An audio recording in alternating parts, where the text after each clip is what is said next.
And looks like, yep, my stream is updated. Looks like we are live.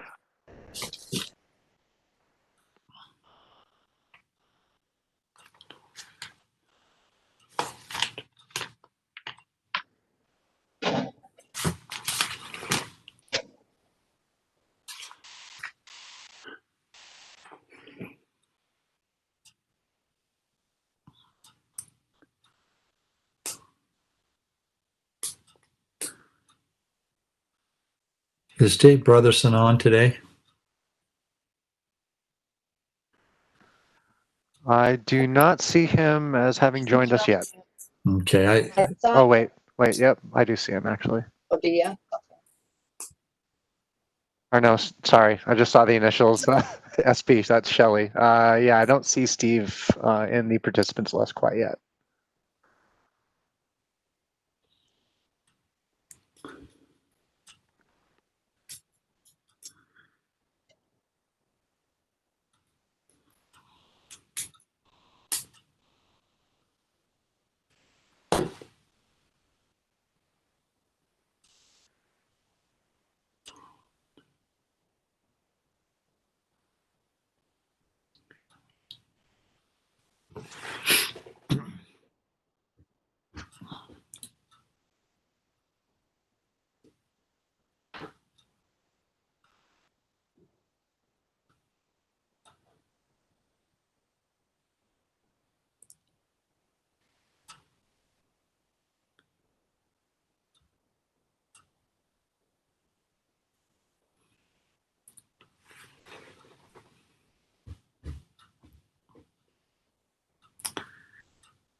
Ray and Denise, we're getting a little closer. We still have another minute or two to start, but how are we doing on a quorum? We do have the one action item, 2 a day. I've got 7. Yeah, I think we're there. Okay, good. Thanks. Lisa's joined. It looks like Lisa's here. Lisa, can you give us a quick mic check, please? Yes, I'm here. Great, thank you. Thank you. And we just had a call-in user, 53435-310, something. Scott Langford. Okay, great, Scott. I'm going to go ahead and update your name in our list so everybody knows who you are. Okay, thank you.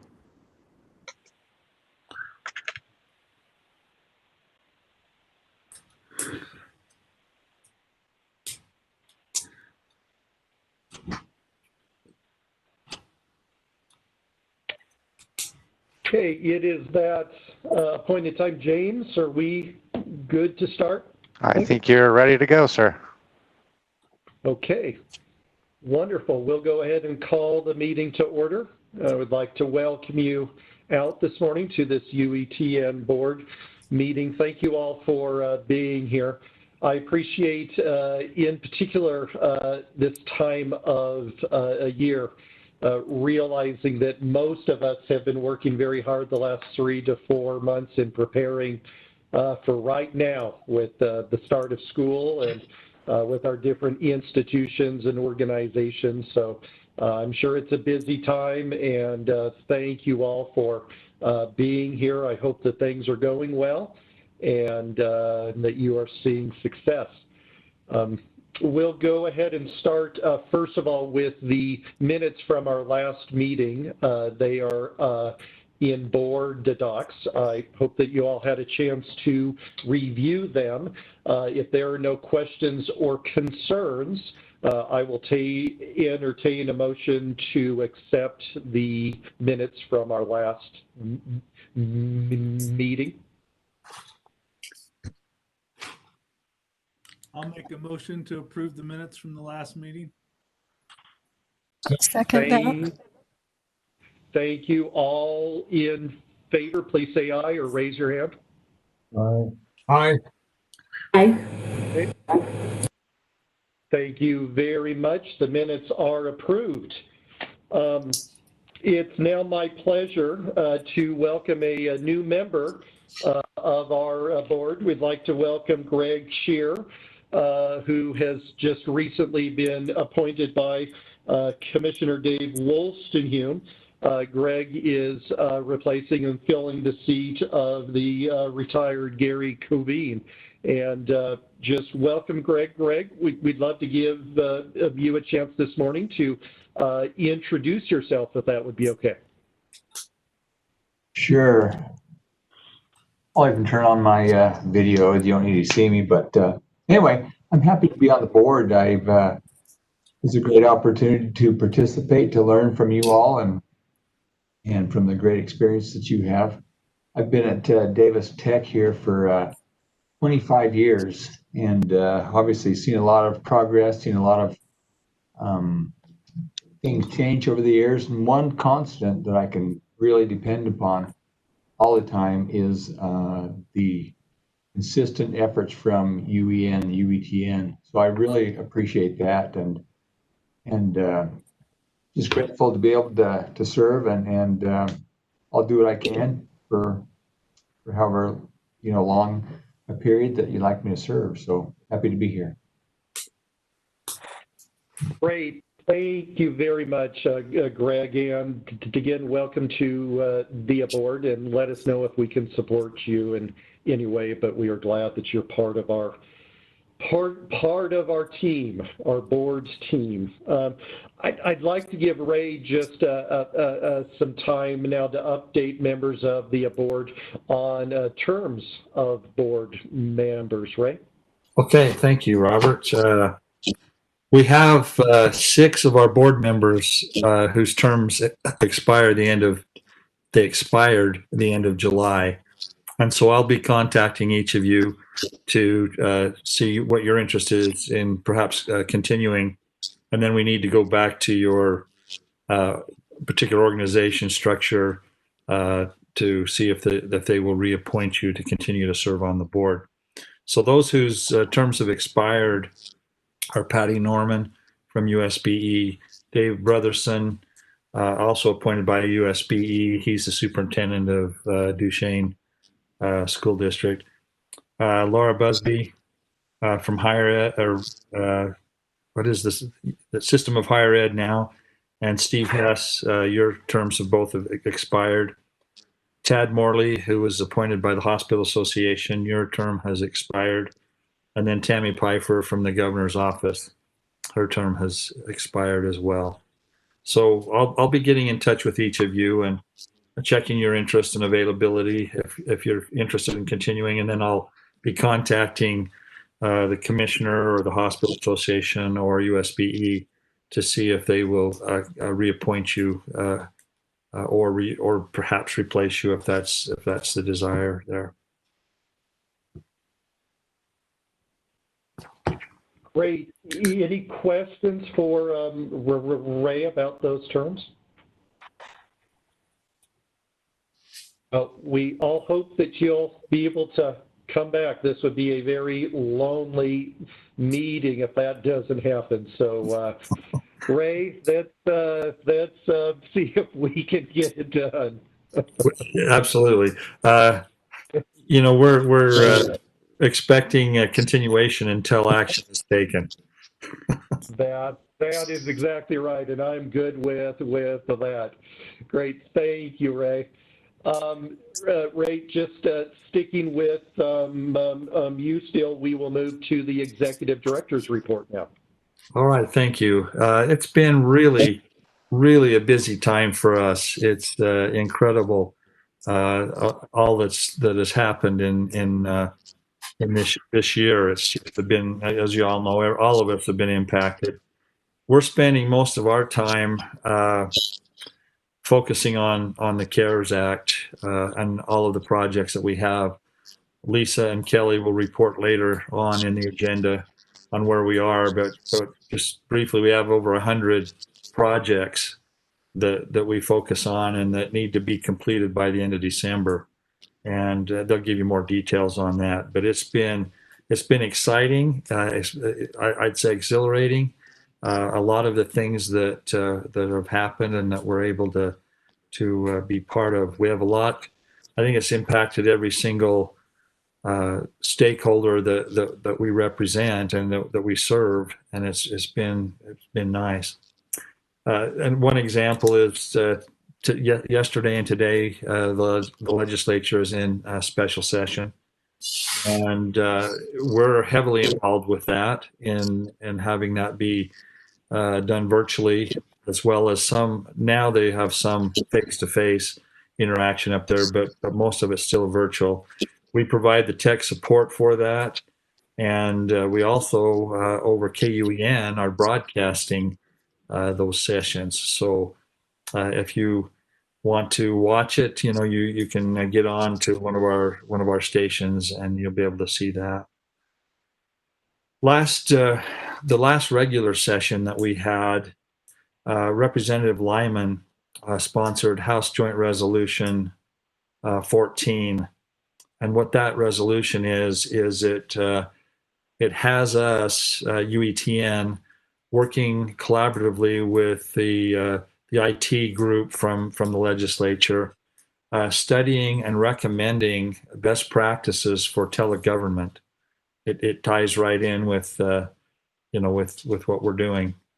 And we worked with Jonathan Ball and Doug Farr from the legislative team, and then our team consists of Jim Stewart, Jeff Egley, Louis Valdez, and Dave Ma, and I've attended some of those meetings as well.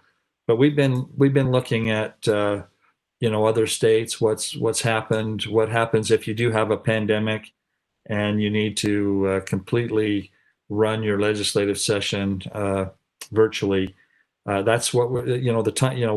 We started this conversation before the pandemic actually happened. And so it's something that we're working on right now. I just want you to be aware of that.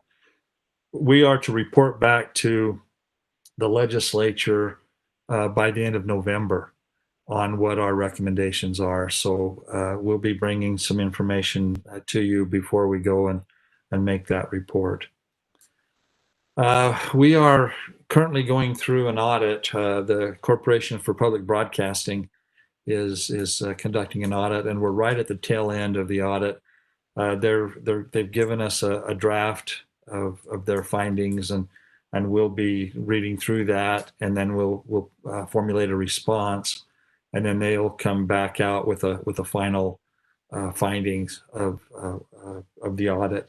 So we'll update you on that. It's been a pretty lengthy and a rigorous process to go through, so it'll be interesting to see how everything shakes out on that.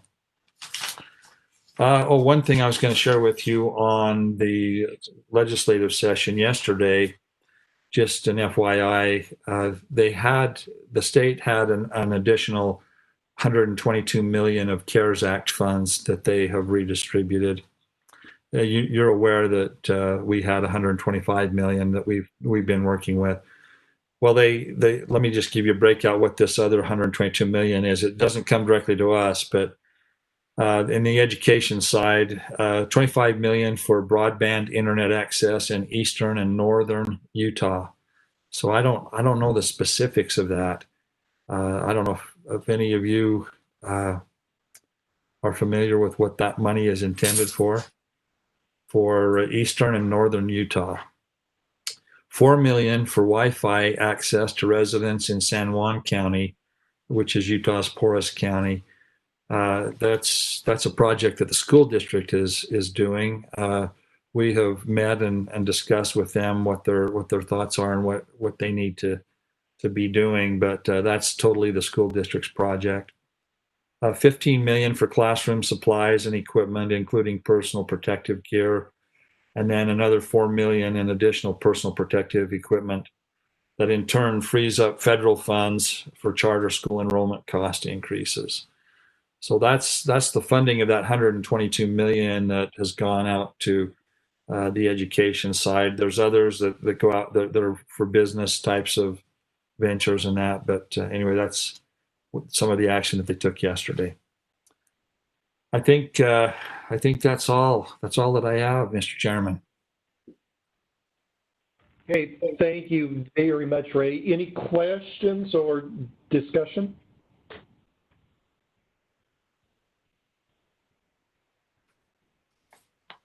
Okay, we will move on. We have one action item for our meeting this morning. It's a strategic plan that the board needs to act on, and I'm going to turn some time to Laura Hunter, who's going to present this to the board. Yeah, thanks, Robert. So this is an action item for the board. You've seen this before in the June meeting. It's also gone to both the UTN Advisory Council and the UEN Advisory Council. So hopefully you had a chance to look at this in board docs. There's a markup version of the plan, and there's also a clean copy of the plan. So you'll be able to see the changes that have been made. And this is updating the strategic plan that we've had in place from 2015 to 2020. So the idea here is that we would extend it for another 5 years. But of course, when there comes a time when we can all get together and have a retreat, we can always edit from there and spend a little bit more time on it. So I'm happy to answer any questions, or if anyone wants to discuss it. One of the biggest changes I will mention is this performance indicators section. The UTN Advisory Council in particular had some input on just beefing up the performance indicators section so that it's more clear the things that we're measuring and the things that we're reporting on. And some of these items are part of the information that we report to the legislature each year, and then we've extended that to have some additional items. And these would be shown in dashboards and that kind of thing.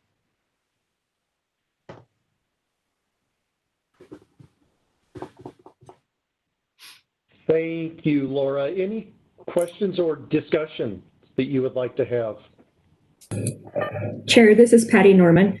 I just want to extend appreciation for the performance indicators and how they're made measurable now. Just a great work on that. Thank you.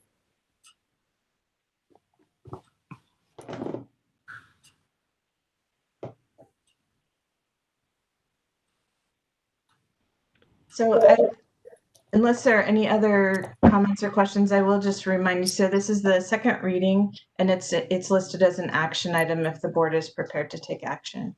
Laura? So I will entertain a motion to approve. I have one, I'm sorry, this is Laura Busby. I have just one minor thing on professional learning and development. You have changed the title of the section, but it looks like you're still referring to PD throughout the section. Is that intentional? No. Did you want to make a recommendation? So my recommendation is we just change that to PL or be consistent with the title of the section. That's all.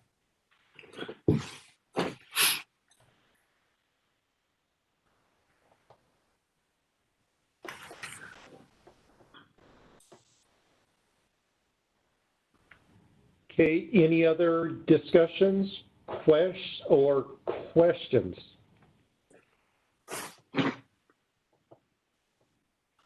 Well, Is there, oh, yes, please. This is Colleen. I move to approve the plan as presented. Okay, and Colleen, that would be with the professional learning change that was just. Yes, with the proposed change. Thank you. Great, thank you. Is there a second? I second. This is Patty. Okay, thank you, Patty. Any other discussion? Okay, all in favor, please say aye or raise your hand. Aye. Aye. Aye. Any opposed? Okay, the action carries. Thank you very much. And Laura and team, thank you for this strategic plan. And I agree. I do look forward for the time when we can all get together in person with a retreat. That's been a tradition for the board to be able to, a part of our retreat is getting together and discussing. So the next time we're able to do that and get that scheduled, perhaps being able to take a deeper dive into the strategic plan, I think that will be a great opportunity for us. But it is important to continue marching forward, so thank you very much. We will now move to the discussion portion of the agenda. And Ray, I believe you're going to talk about strategic initiatives. Yes, Laura, you're faster than I am. Would you be able to pull those up and share your screen? Yeah, just give me 1 second. I'm sorry to, That's fine. last minute, I should have had it already up. In our previous board meeting, the question was asked, about the way that we report information and progress to the board regarding our strategic initiatives. And so we put some examples, and you probably have already seen these, but we want you to see different ways that we have shared that information in the past.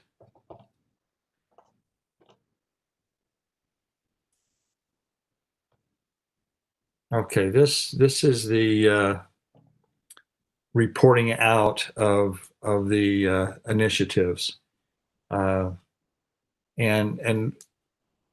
we would update them quarterly. And go ahead, Laura, and show where it shows details. If you roll over the details or the updates, it gives you more specific information on where we are. For example, number one initiative was what we were calling the San Juan fiber project. It ended up being split to being a Daggett and a San Juan project. And so we have the updated information there. Well, actually, this has not been updated, but this is the way that we would have reported it out, so that as a board member, you could go on to that initiative website or link and look at each of the projects that we're working on. And we give you a percentage of progression of how close we are to completing those initiatives. Once those initiatives have been completed 100%, they drop off of the list, and then we just continue to focus on those other projects that we're continuing to work on. And we do show, for example, the one that shows that it's been completed. And you can see that some are at 75% completion, some are only at 20%, some have not yet been started. But this is one way that we're able to do that. There's another example that we use dashboards in showing where we are. I'll pull that up. Ray, and so Ray, on that first page that you showed, are the dates correct? No, that's outdated. That hasn't been updated, and that's what we're doing is we're presenting that example to you to see if if you want us to continue that type of reporting out, we can update all of those projects and the dates would become current and the percentages as well. Okay, the next one then would be the dashboards.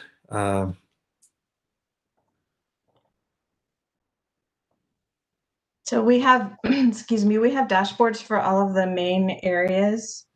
This is one of the web services dashboards. We also have financial, network, professional development. So it's the areas that are in the strategic plan primarily. And then when you get to each of those, there's a way to drill down. So on web services, you can see our main page and then some of the sub pages. So we're looking at the page views, the top pages that were viewed, and so on.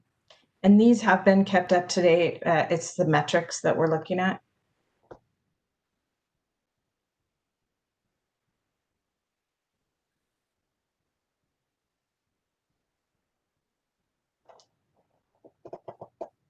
Can you go back to the various options we have on the, okay, right there. Let's see, let's go to the, where's the one on the network itself? Sure. So back under network services. Yes, yeah, right there.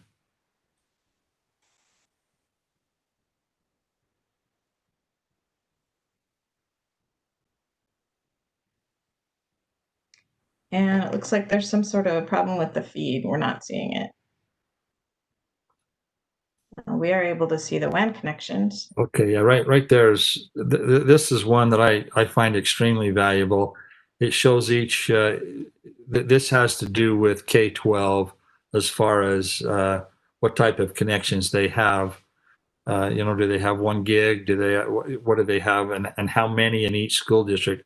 For example, if you look at Davis School District, they have a couple of, they have a few locations that are only at, they have 3 locations that are 10 gig, but then you have almost all the rest are at least 2 gig of connectivity. They have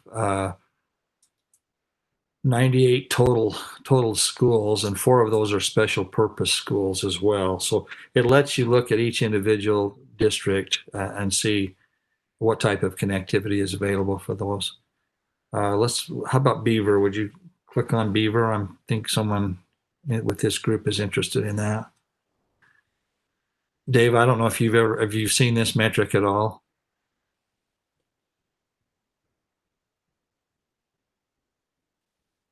Yeah, I was actually looking at it, getting ready for this board meeting. So very interesting. Yeah. It's interesting when we present. Well, we haven't presented. We haven't gone to conferences for a long time now, over 5 months. But we're asked quite often to present about our infrastructure and the services that we provide. This is the one chart that really almost blows them away when they see the availability of broadband at each of our schools.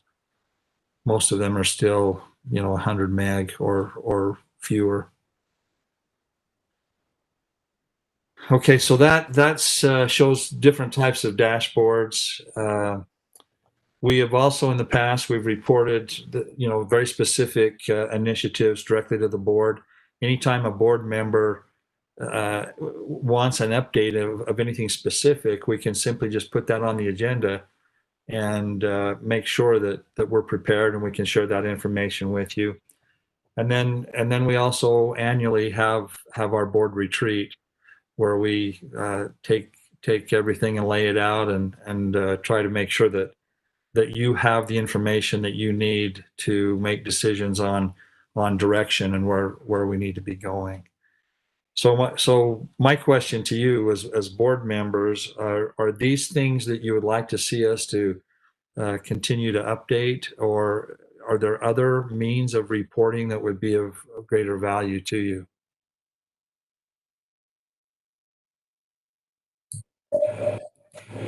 This is Patty. I absolutely love the dashboards and the way they're organized. Quick access, being able to go in there and find these super impressive and easily accessible.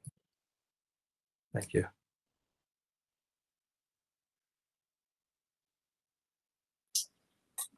Ray, I like the dashboards as well. I just the last updates are all in January or before. Is that because of COVID-19, or is it? We haven't updated. We haven't updated it, Steve. That's why we're having this conversation. Is that's a method that the board would continue to like us to maintain? We will. I think it's, as Patty said, I think it's good, easy information to access, and we're more than willing to bring those all up to date. Well, I'm totally supportive of it. I think it's a good way to present it. Thank you.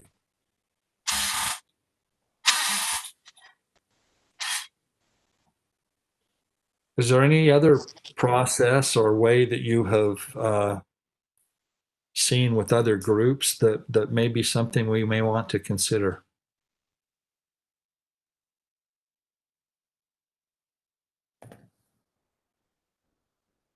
If you think of something, please send that information to us, and we'll look into it and get back with you and see if make sure that we're providing the information you need.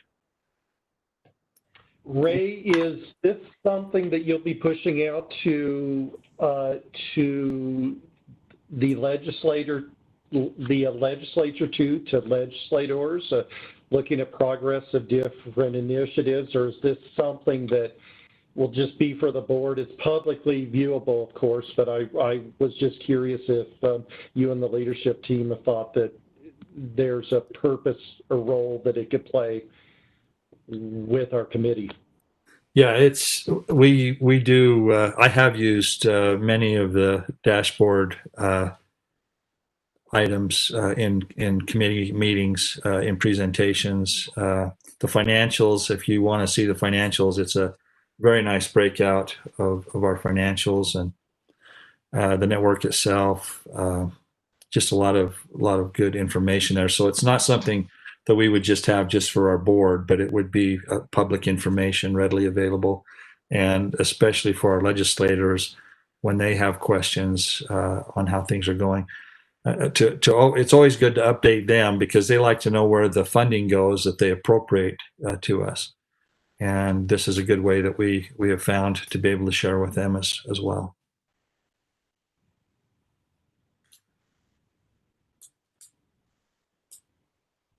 Okay, so what I'm hearing then is that you do like those reports, and so we will continue to update those. We'll get those up to date, and you'll notice a big difference by next board meeting. And then when we have our board retreat, we obviously will go over a lot of that information, and we'll do the SWOT analysis as well in our retreat, and again, give you the information that you need to help set direction for us. Ray, in view that we have COVID-19 and the CARES Act and the time that it's taking for your staff and everything, I think keeping it fairly simple for the next 6 months would probably be a good idea. There's so much going on, and then maybe at the first of the year we can revisit this, like you said, and add some additional stuff to it. So, okay. Thanks, Steve.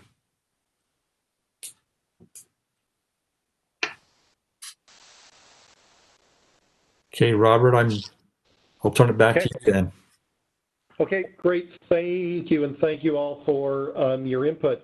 We'll go on to the next topic, which is CARES Act updates, and I understand that Lisa and Kelly will be providing an update to the board. Yes. Kelly, are you on too? Yes, I'm on. Okay. Kelly, I'm going to go ahead and actually share them the. Okay, I need to talk. I guess I can share my doc. And Lisa, just let me know where you want me to jump in. Okay, actually, let me see if I can. I can share the website. Do you want me to do that? Why don't you go do that? I was trying to get to the website. Actually, I've got it sharing right now, Kelly. Don't worry, because okay. I'm flip over to it right here.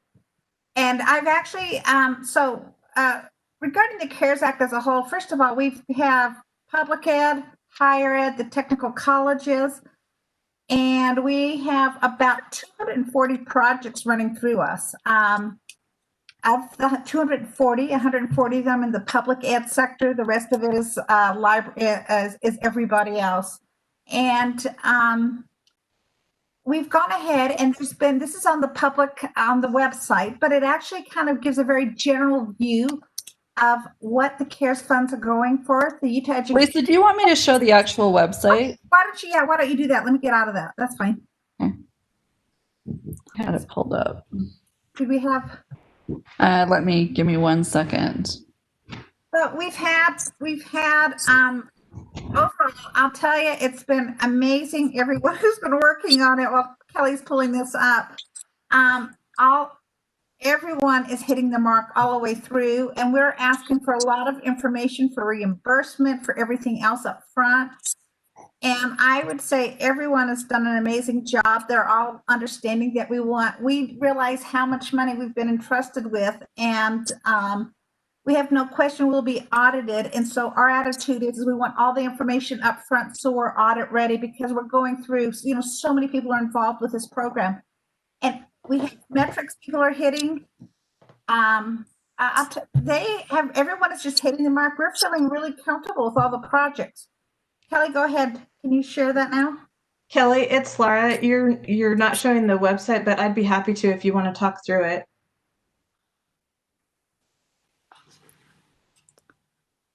It's showing your meeting login screen.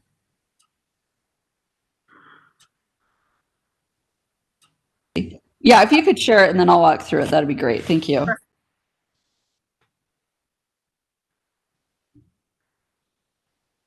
Everybody should have this on board docs too.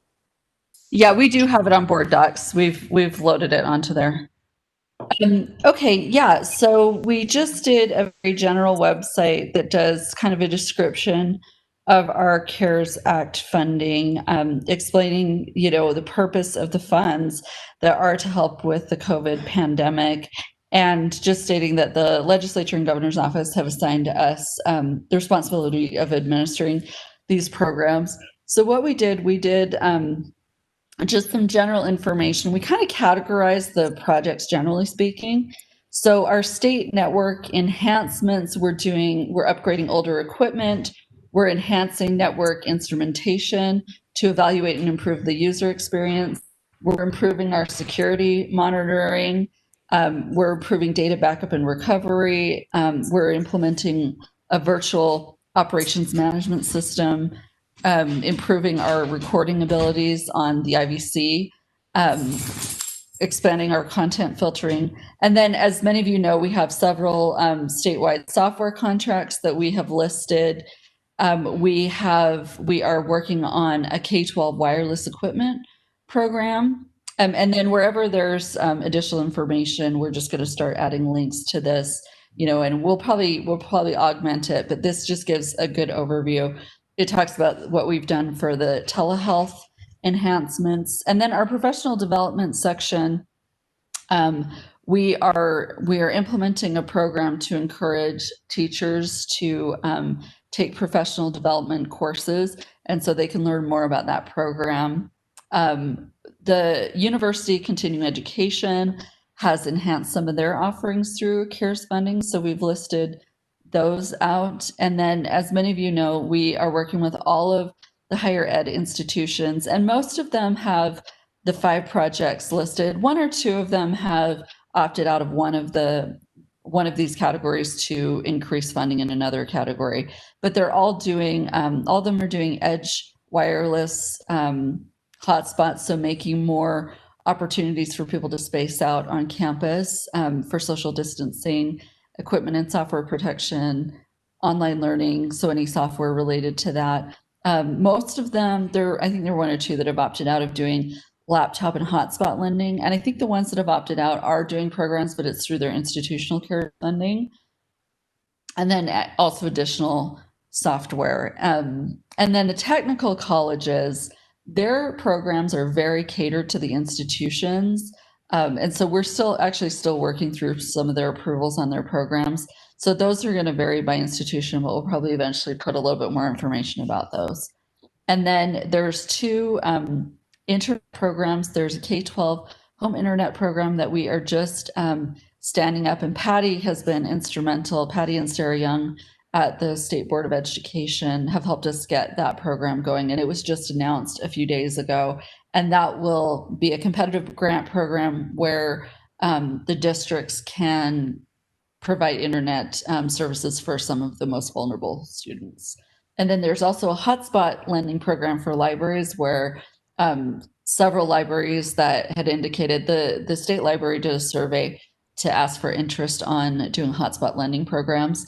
And so the institutions that responded that they would like to participate are participating, and they are starting to purchase equipment. But as Lisa said, it's going really well. People are really trying to get things done quickly. And this website is just kind of a good overview of all the different types of projects that are happening around the state.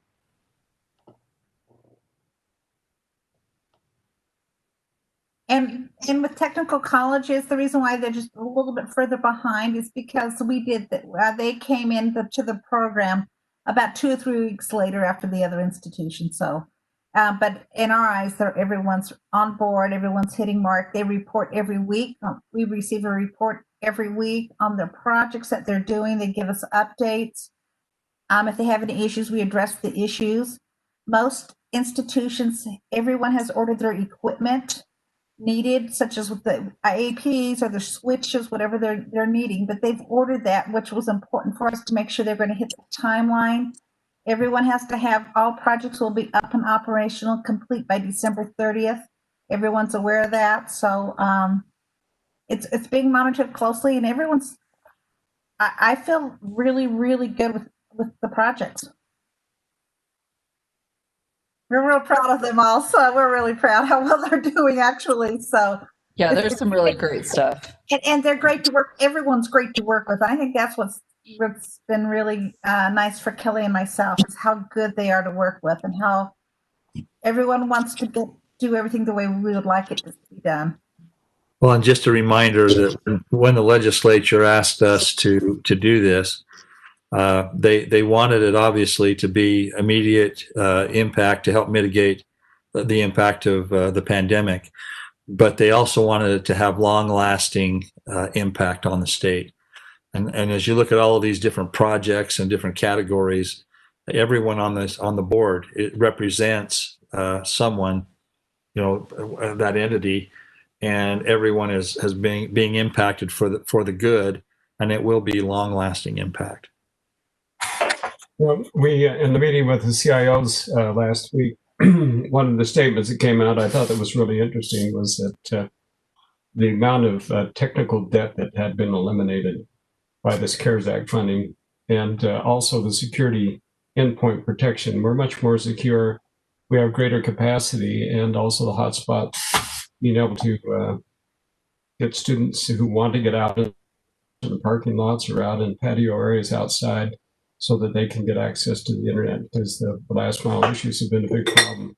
But the CIOs came back and with great praise for UETN, Ray, you and Lisa and Kelly, for the work you've done. It's really been an upgrade for us to help us through this COVID-19 time, and to help us get caught up in areas that we needed to get caught up in order to successfully maneuver ourselves through this time. So thank you very much from the CIOs and for the technical colleges in the state. Thank you. Well, this is Colleen. I'd just like to say how much the Utah State Library appreciates the two projects that we're working on with you. One has to do with hotspot lending around the state, and the other has to do with professional development. And both of those projects are just so important to us. And I just truly appreciate your being willing to work with us. And I know our staff is really appreciative of it as well. So thank you for thinking of us. Absolutely. Could you talk a little bit more, provide some more information? I'd love to get an update on the statewide software contracts. What kind of discussions are happening there? And is progress being made or contracts being extended? Are they, could you maybe talk a little bit more about that? Ray, why don't you go ahead and talk about that, since it was your vacation? On the software, well, the difficulty we had was making sure that we had approval to do long-term contracts. Our normal contracting period would be for 5 years, and we were being told by some people that we could only purchase 1 year, a license for 1 year, and that doesn't make it worth your while. A teacher is not going to take the time to learn how to use a tool or a software and then only have it for 1 year. So It took quite a while to work through that, but we finally got the approval to make those 5-year contracts. Laura, do you want to talk about the specific contracts that we were discussing? Sure, happy to. And Robert, I know specifically which ones you're curious about because your staff has been emailing me almost every day. So I can group them by the audience that they serve. For higher ed, we're extending the Canvas licensing.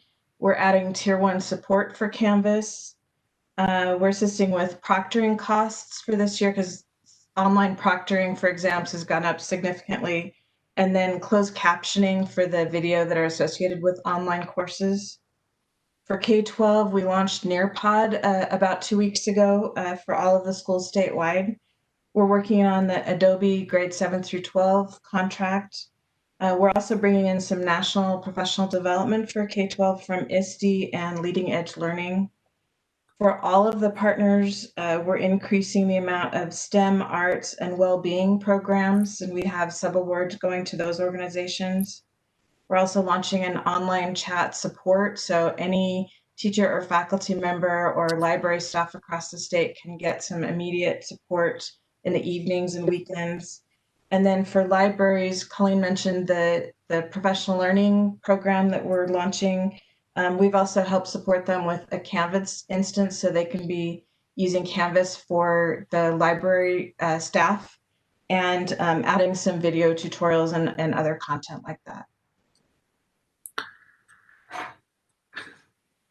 I think it would be interesting also, we haven't touched on telehealth or healthcare. Matt, could you share a little bit about what you're doing with some of the funding that's coming your way? Yeah, I'd be happy to. Thanks, Ray. I think we have 6 projects that we're working on with the CARES Act funding, and the majority of them relate to improving our security services at the healthcare sites. So we're purchasing backup firewalls for all of the hospitals that are connected to our network, which does 2 things. It allows them to have a secondary connection, so a redundant connection. So if one goes down, they have a backup. It also just, provides added security so that if one firewall fails, it'll roll over to the second firewall and keep the hospital up until they get the first one fixed. We're also doing expanding a service we've already been offering where we provide a software program that's an antivirus and anti-malware software. So we purchased about 7,000 licenses for a 5-year contract that will go on all of the devices, laptops, desktops, and even mobile devices at all of the healthcare sites. And tied in with that is a data loss prevention software that helps essentially categorize data that goes in and out of a hospital or clinic. One quick example is if somebody were to take, a patient's medical record and email it out, this data loss prevention system would recognize that data and maybe, a patient's ID number from the electronic medical record, and it would essentially block that from going out unless it was, allowed. Or so it gives each site a lot of control over the type of data that comes in and out of their firewall, and just provides greater security. Probably the biggest one that we're really excited about is purchasing and implementing a new telemedicine platform. And it would essentially be available to all of the UTN member sites. And in the past, we've had a system called UTN Connect that was more of just a video conferencing tool, such as this WebEx meeting.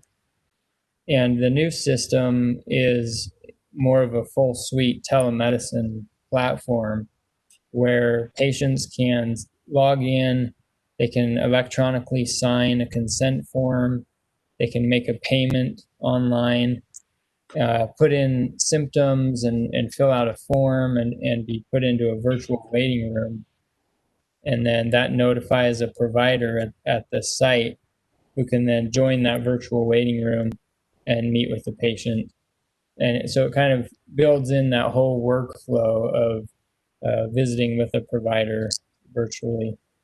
So I've been doing one-on-one calls with all the CEOs of all the hospitals, healthcare systems, and clinics that we work with, explaining these projects and answering questions that they have. But it's really given us a great opportunity to expand what we're doing and not just focus on security, but also really do more on the telehealth side and helping support telehealth.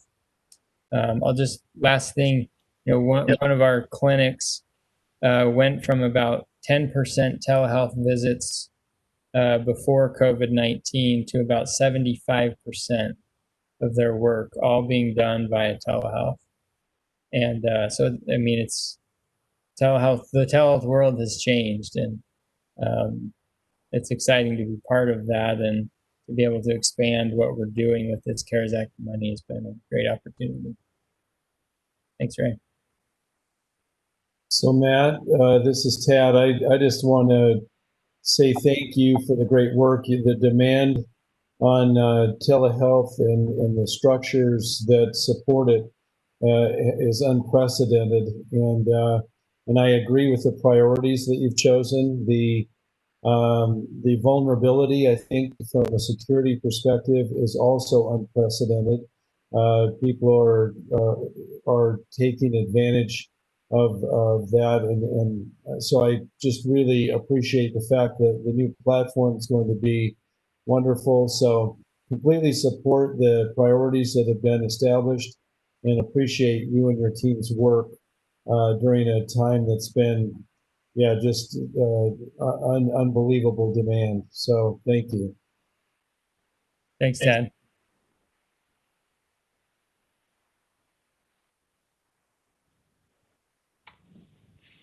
Thank you very much. I just, all of these examples, and Laura, thank you for providing the update on the statewide software contracts. It just a direct benefit to institutions and, almost an immediate positive impact too. So thank you very much for the great work that the team is doing to support all of the constituencies of UETN.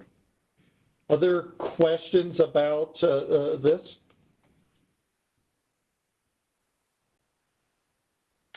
Okay, great. Rob, Well, can I mention one other quick project? Please, I yeah. failed to mention it, and I really want to share it with this group because I think it's really important right now. But another project we're working on is telehealth in schools. And we've been working with Betty Sue Hinkson at the Department of Health.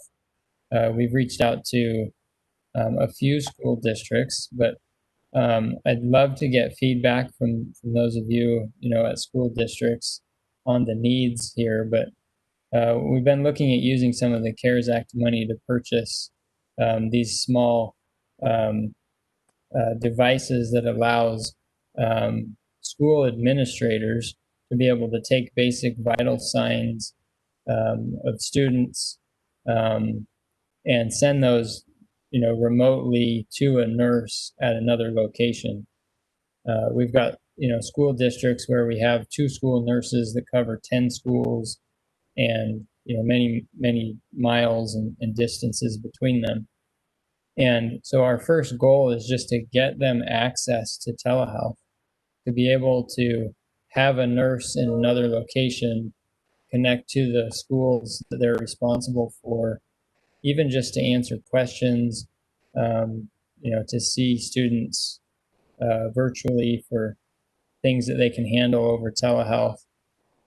The hard part is just understanding what the needs are right now, and helping the schools and the districts get access to the technology that they need to respond when they have a positive case or other things come up. But we're really interested in this overlap of telehealth and education and how we can work with school districts. So if anyone has feedback they can send to me about that, I'd love to hear from you.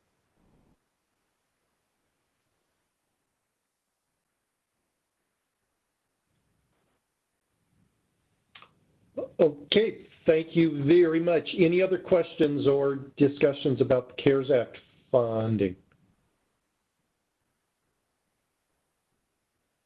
Okay, we will move on to our next discussion item, 3.3, that's content process. And Laura, I believe you're going to be leading this discussion.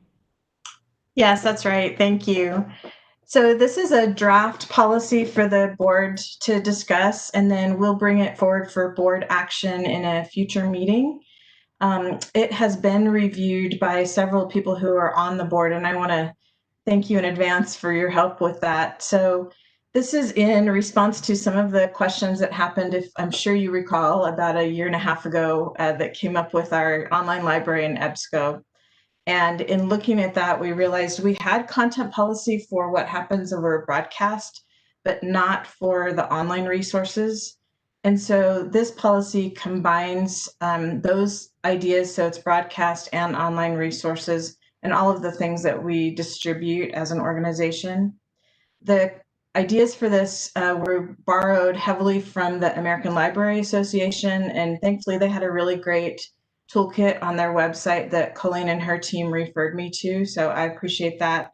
And then also some similar policies that are written by public broadcasters and some of the public broadcasting organizations across the country. So I can walk through some of the sections and see if there's any questions. So there's an introduction and purpose, just like there is for all of the policies that the board adopts.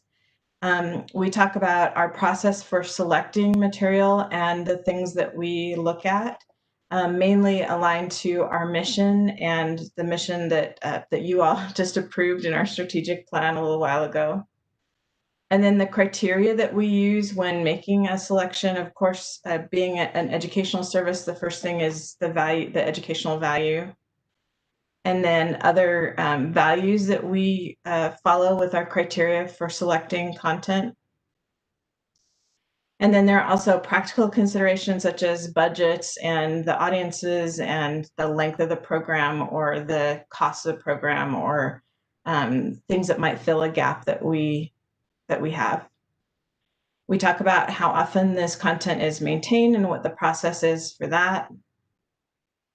And then we do have a process for if a member of the public wants to have something that we provide reconsidered and not be distributed, then the process for that, of course, we would encourage them to contact us directly, and we try to be very responsive with that. And then the second option is that we will have an online form for them to be able to fill out to document the concern. And that will help give us background information that we need to do an investigation. And we'll research that and respond to them within 30 days. If they're not happy with the response, then it would escalate to the CEO. So Ray would be considering it. And in that process, we would consult with community experts or board members or other people that could advise us on that particular issue.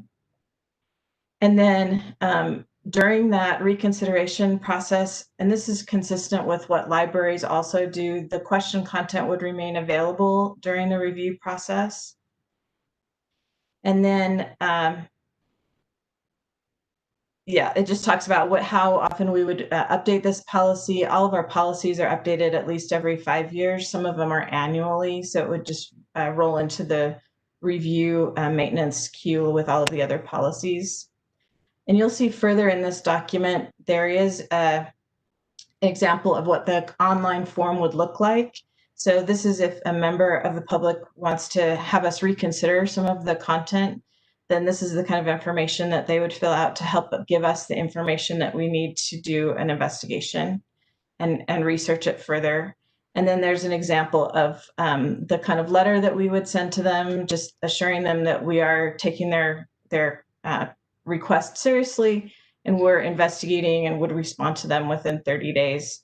And then what the process would be if they're not happy with the decision and how they could request for another reconsideration.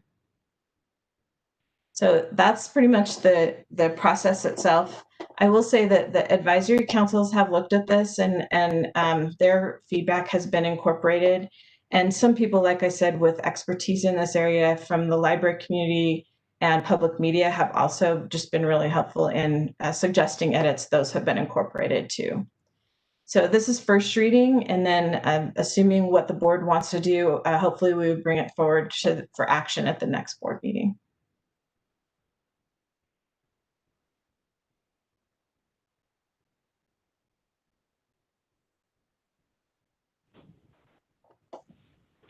Okay, thank you, Laura. Any questions, discussion?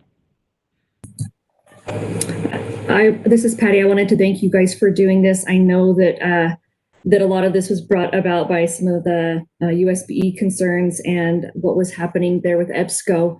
And it's nice to be able to go back to a process, procedures, and documentation that is clear and consistent throughout in analyzing any of these materials. So this is much appreciated. Thank you.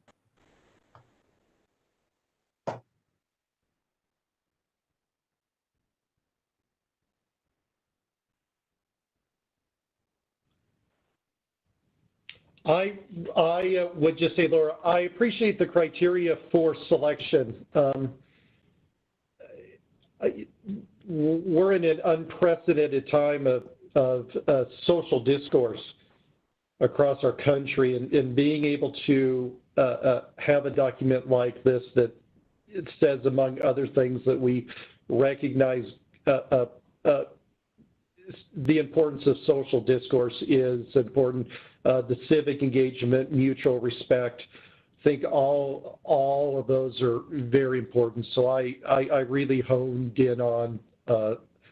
It's probably my political science background, but I appreciate that, especially with all that's going on in our communities across the country. So thank you. Laura, could you pass this on to Congress and some of the broadcast stations? Happy to.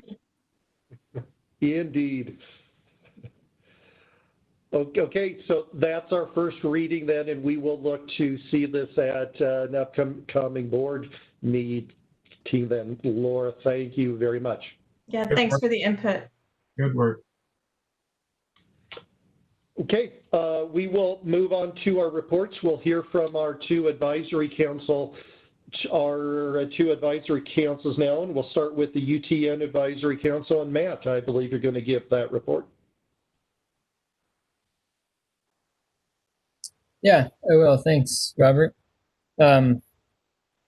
So UTN Advisory Council met, and some of the priorities that we went over included talking about our October retreat. So we will be holding a somewhat of a virtual retreat in October, and everybody voted to not meet in person and stay safe. And we had sent out to our entire advisory council a list of priorities and goals. And the way that it worked out is we ended up with probably 7 or 8 priorities and goals for the UTN staff to work on internally. And then also a number of goals for the advisory council that they were interested in working on kind of as a collaborative body, which included things like considering payment and reimbursement for telehealth and statewide policies in that regard. For the upcoming October meeting, we're interested in speaking with some of the third-party payers, insurance companies in the state, and working with the Department of Health to look at data from the all-payer claims database that helps us understand reimbursement and payment for telehealth visits. one of the big things that we've seen because of COVID-19 is that the policies that were in place for telehealth were lacking in a number of areas.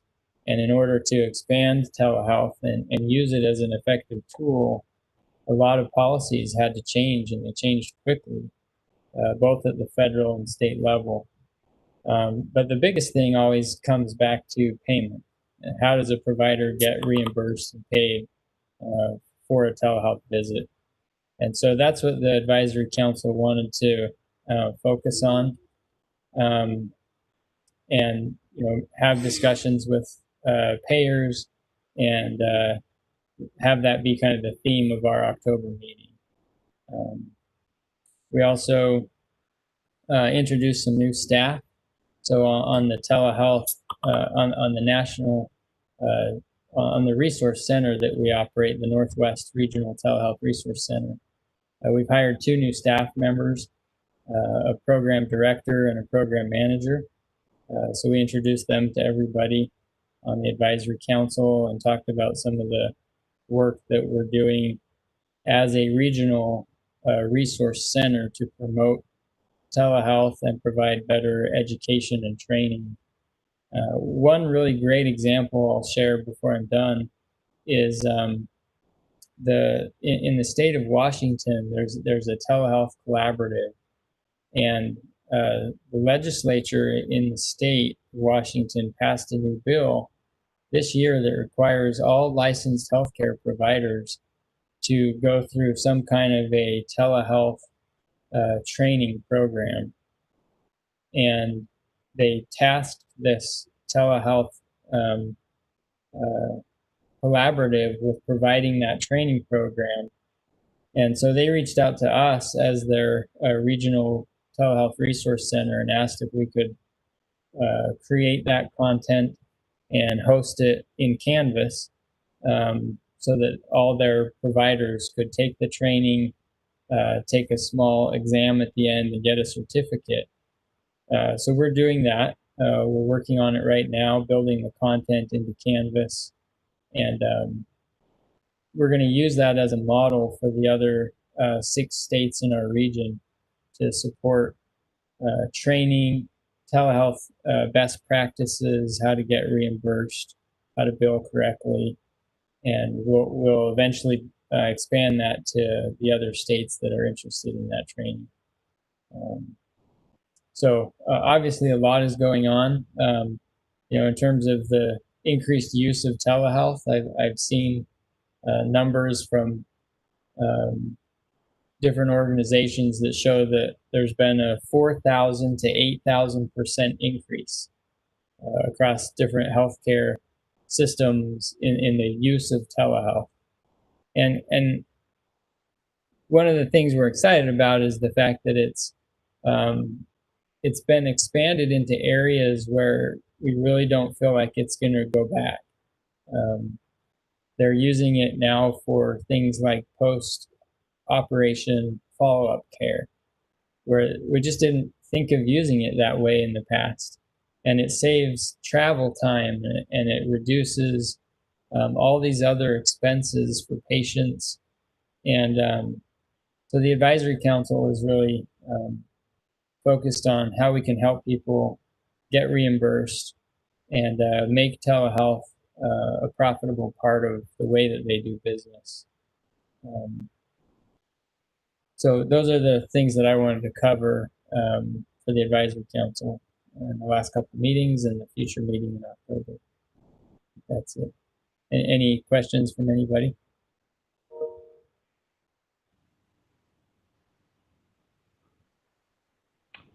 Okay, great. Thank you, Matt. We'll move on now to the report on the UEN Advisory Council, and that will be given by Rick. Good morning, everyone. Good to be with you. Good to see you. It would be nice if we could be in the boardroom all surrounding the table, but some other day. We met a couple of weeks ago virtually as the Advisory Council, and it was a really informative meeting. We were able to really focus in on 3 areas that I think are mentioned here. two of which you've really already discussed. The CARES Act projects, we had a review of those. I think the good news, it was also shared today in this meeting is that this funding has not just been directed to short-term things, short-term things that we could be doing, but there's going to be some long-term benefit from this. And this was noted by the advisory council. And I think everybody on the advisory council could see that everyone is benefiting from these CARES Act funds, which I think is a testament to the good work of staff to be able to reach out and to be able to provide some really good things that will really benefit everyone in the state. The network upgrades are much needed. The Wi-Fi expansion in schools so that students can spread out more is it's going to be very important. The contracts for the software, particularly where we have a large number of students now in the state that are going to be learning remotely still, as their families have chosen the remote option. I think somewhere, as I've been hearing various numbers, and Patty, you might be able to jump in but somewhere in a lot of districts between 10 and 20% of the students will still be at home. So being able to have platforms such as Nearpod is going to be so important to be able to provide meaningful and more engaging experiences than perhaps what we could do during the closure in the spring and that, but we certainly have learned a lot from that time. Of note also, I think in those CARES Act funding that jumped out to me personally was in the professional learning. And we're not just talking about professional learning for teachers, but it was mentioned that there was some work that will be done with Leading Edge and some others that will be providing resources and professional learning for administrators and curriculum specialists and that to be able to really understand their role and how they can help support teachers as they're going through these challenging times and that. So that was noted by the advisory council as well from those CARES Act projects. You just had the presentation on the content policy draft. We went through that and had some suggestions. Those have been incorporated, I think, into the document and we found that this is a really good document. We also spent some time reviewing, as a part of, we have KUEN as a part of the UEN family in that, and we reviewed the fall schedule, which is, I think, a requirement of Corporation for Public Broadcasting, and that is reviewed by your advisory councils each year. But I want to just chime in. This is sort of one of those. Yet we all know about KUEN, but I don't know if we all really realize what a great resource we have here in that service. And I mention that because as we were going through some of the, in the spring, going through the closure and that, there was a lot of talk about, we need to have some, how are we going to get educational content to students in that? And many were talking about having local access channels and maybe working with their PBS, but they had nothing in place. And it was really nice in those opportunities that I had to share of what we had in place already. But actually reviewing the schedule and, if you look at the advisory council notes, which you can all get into, in board docs and that, there is the schedule is there. And I think it's really interesting to note, particularly if you look at the block scheduling, and perhaps Laura, you can even send this to the board members and that, because I think it's really important for you to take a look at that. Of all of the educational content every day, and I remember just at the very beginning of the pandemic, as schools closed in that, I believe it was Laura sent out a note or something, and there was a lot of schools, they were doing certain things, in curriculum where curriculum was at. Particularly, I think it was related to an AP class. There was a program that happened to be on that first or second week of the pandemic, directly tied to where that curriculum was at. But I think, and again, as you look at the block schedule, every day from 9 o'clock to basically 12 o'clock is there is a block of time by subject area. So on Mondays, for example, it's the arts. On Tuesday, it's language and reading. On Wednesday, it's health, career, and character. On Thursday, it's science. And on Friday, it's history and social studies. And then every day, there is a pre-K2 programming block that is put in there. But these are just some things that just really jumped out to me of things that we're able to already provide. In fact, I was just on a call yesterday with a colleague in another state, and they were just looking at what they could be doing to provide content via television to students that are going to be at home this fall on that. And here again, we already have that. Also of note was the document that was shared was the highlights of the programming on UEN TV during the month, just the month of September. And it's like, what, 9 pages, Laura, of content in all areas.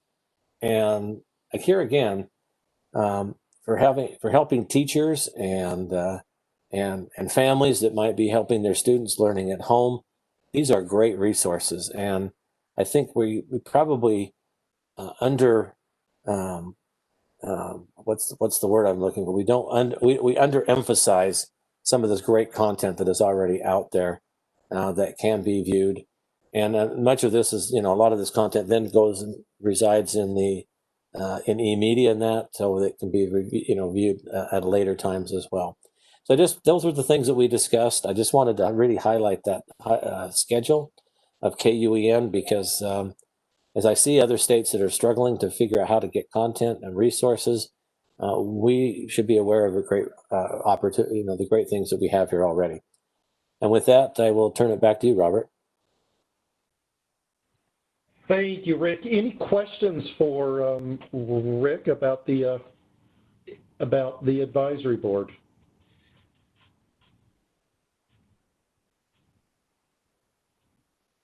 Okay. Well, before we wrap this meeting up, are there any other discussion items? Anything, questions that you have, things that you would like to talk about as a board? I would also, Ray, you and your team, anything else that you would like to bring up with the board? Say thank you for all that you do for us. You really do help with your input, your comments, and again, setting the direction for where UETN should be heading. We do appreciate you for all that you do. Ray, just a quick question. Any sign from the legislature are there any more cuts coming, or do you think we're through? I don't know. Right now, I haven't heard any talk of wanting to push that forward, but I don't know that, Steve. Sorry. All right.